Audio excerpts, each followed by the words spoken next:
J'ai 100 fois le jeu Majora's Mask version not for resale. C'est même pas le jeu au complet. Ça sert à rien. Le sac est là. Le sac de la honte.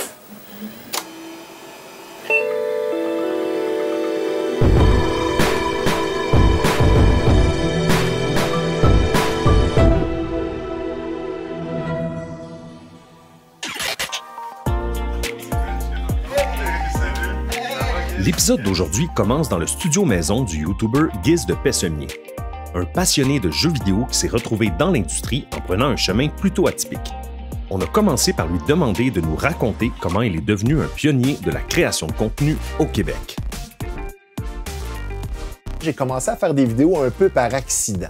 À l'époque, j'essaie de devenir chanteur. Je voulais participer à Star Academy. Il fallait envoyer une vidéo. Puis je m'étais filmé 6 fois. Puis j'avais fait un montage avec 6 fois moi pour chanter The Longest Time de Billy Joel. Puis ça a été la vidéo la plus populaire du site de Star Academy. Bon, j'ai pas été pris, mais au moins ça m'a donné le goût de faire des vidéos. J'avais ma passion pour les jeux vidéo depuis toujours. Je me suis mis à faire des parodies de jeux vidéo sur ma chaîne en anglais. Comme j'avais recréé en stop motion le jeu de Donkey Kong au complet lors du Geek Fest. J'avais demandé à 256 personnes, je relançais des chandails de couleurs avec des moments précis pour que chaque personne soit un pixel. C'est justement au Geek Fest de Montréal que j'ai rencontré Laurent Lassalle, mon co-animateur du Jeu c'est sérieux. On est devenus amis et quelques semaines après, le Jeu c'est sérieux est né. Où habite le peuple du yogourt?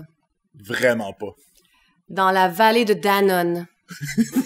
La création de contenu au Québec, c'est devenu vraiment l'inverse de ce que c'était. Les jeunes sont beaucoup plus structurés, sont souvent approchés par des agences très rapidement. On pensait jamais qu'on pourrait faire un sou avec ça. Maintenant, les gens pensent au dollar avant. Je dis pas que c'est pas correct, c'est juste que je pense que l'erreur que les gens font, c'est que YouTube et Twitch, c'est pas des plateformes pour devenir connus. C'est des plateformes pour présenter aux gens les talents qu'on a, les passions qu'on a. Finish him! Oh! Je suis allé en génie informatique dans l'espoir de faire des jeux vidéo, ce qui était pas une bonne avenue. Je grandissais, puis je voyais mes amis travailler chez Ubisoft. J'étais comme, Colin, être né 2 ans après, la voie aurait été pavée pour moi. J'ai toujours voulu trouver une façon de passer par la porte d'en arrière. À cause de ma passion pour les jeux vidéo, j'ai été approché par des gens extraordinaires qui m'ont demandé de vivre cette aventure-là avec eux. Ces gens extraordinaires-là, c'est Sylvain et Alexandre, 2 gars qui souhaitaient fonder leur propre entreprise et qui ont vu en Giz le partenaire idéal pour réaliser leurs rêves. On les a donc rencontrés dans leurs occultes bureaux au 13e étage du 666 rue Sherbrooke à Montréal. Bien qu'Alterminds existe depuis 10 ans, la passion pour la création de jeux des 3 cofondateurs remonte à beaucoup plus loin. Quand j'étais jeune, j'ai découvert un programme qui s'appelait Multimedia Fusion. Tu pouvais programmer, mais à l'aide de tableaux. Associer ton personnage que tu avais dessiné dans Paint, puis tu pouvais donner des conditions à tes personnages, puis là, je pouvais les faire bouger moi-même. C'est là que j'ai compris que c'est ça que je voulais faire dans la vie. Hey, tu vois, mon premier jeu que j'ai codé, c'est en QBasic, c'était juste du texte. C'était médiéval, parce qu'à l'époque, tout était médiéval. Pas de couleurs, pas de flafla, c'était super plate. Mais c'était cool! Mais c'était cool! Le moment vraiment où j'ai comme eu une espèce d'illumination, c'était l'équivalent PowerPoint de Mac Resident. Tu pouvais faire des slides et tu avais des boutons que tu pouvais cliquer, ça t'amenait à d'autres slides. Tu me donnes des boutons puis des slides, moi je pense que je peux faire Quake, là, tu sais. J'étais parti dans mon affaire, puis dans un écran, il y avait un menu, c'était en blanc, mais tu avais le sélecteur où le texte devenait vert. J'ai réussi à faire un menu, là. Ce moment-là, là, je savais qu'est-ce que j'allais faire, là. À cette heure, j'ai ça faire du UI. En se lançant en affaires, les gars ont un peu sauté dans le vide. Mais un concours de circonstances improbables va leur donner l'opportunité de travailler avec un partenaire inattendu qui va aider à propulser Alterminds, le Suédois PewDiePie, qui est alors le YouTuber le plus populaire au monde. Une collaboration qui va durer le temps de 3 jeux. Moi et Alex, ça faisait une couple d'années qu'on travaillait pour d'autres entreprises. On a réalisé, les deux, on voulait faire une compagnie. Au moment où on voulait l'incorporer, j'ai rencontré Giz. Puis moi, je trouvais ça vraiment cool, ce que vous faisiez. Vous travailliez sur Tadpole Tap. Puis moi, j'avais le jeu C'est sérieux. Fait que j'étais comme, hey, on pourrait présenter votre jeu dans mon show. Je me souviens que vous m'avez appelé pour faire, ouais, Giz, faut qu'on se parle. Il y avait toi, qui est artiste, toi, programmeur. Ça prend quelqu'un pour s'occuper du contenant et vous vous occupez du contenu. On venait de lâcher nos jobs, on venait de créer un Twitter account, de s'incorporer. On participait aussi dans des game jams.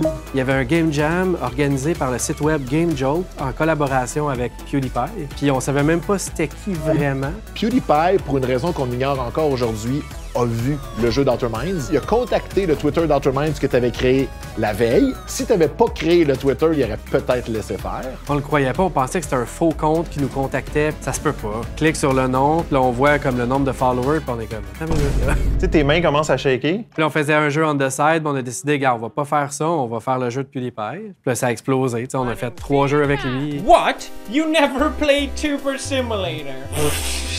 You know it's fun, right? Ce qui était très cool avec la création de Legend of the Brofist, c'est que c'était créé avec ses fans.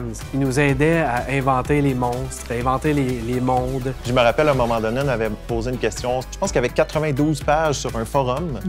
On n'a jamais été capable de tout lire, là. C'était impossible. C'était très difficile aussi de faire un univers avec un YouTuber. Puis là, on était comme, comment on fait un jeu vidéo de ça? C'est quoi les ennemis? C'est quoi le boss de la fin? Plein de n'importe quoi avec un univers qui se tient d'un YouTuber. À la sortie, on était tellement fébrile. PewDiePie était tellement puissant que n'importe quoi aurait vendu. J'avais vu un titre, c'était « Oh, the PewDiePie game is actually pretty good ». Là, j'étais là « phew ».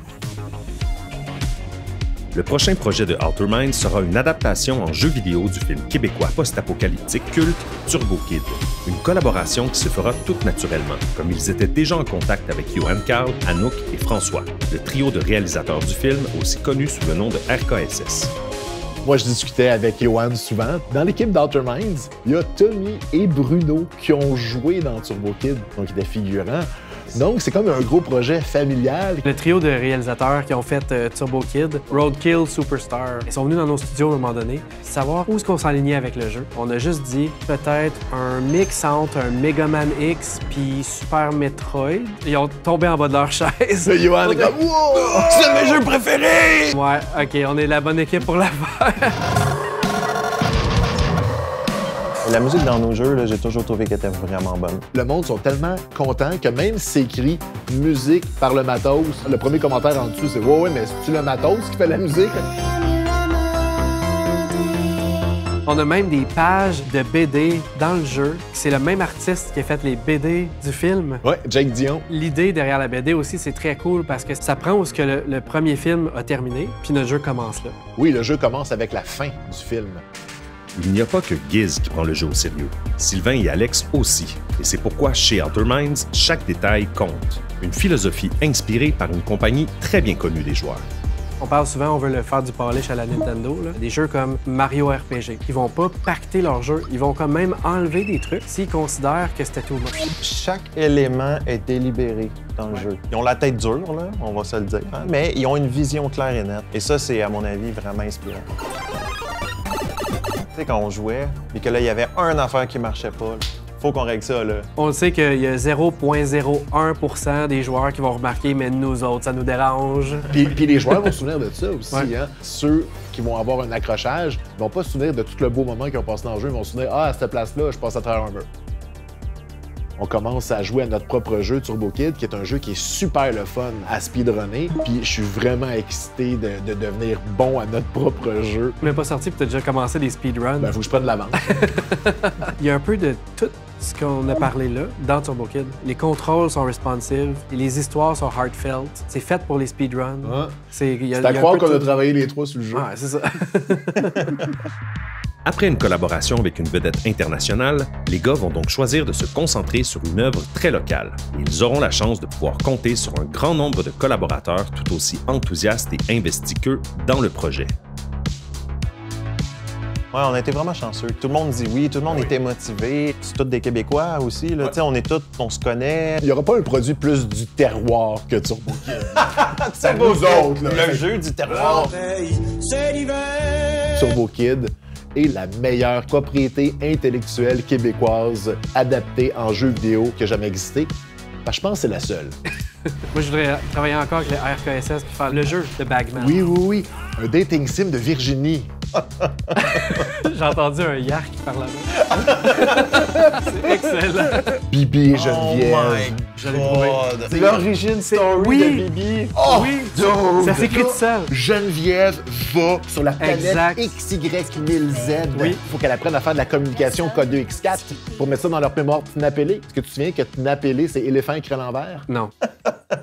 Pourquoi je sais ça? En attendant la sortie du jeu de Bibi et Geneviève, je vous encourage fortement à essayer Turbo Kid, qui est disponible dès maintenant. Pour le dernier épisode, on prend la route direction Saguenay pour rencontrer des experts en Game Jam bien déterminés à mettre leur région sur la carte.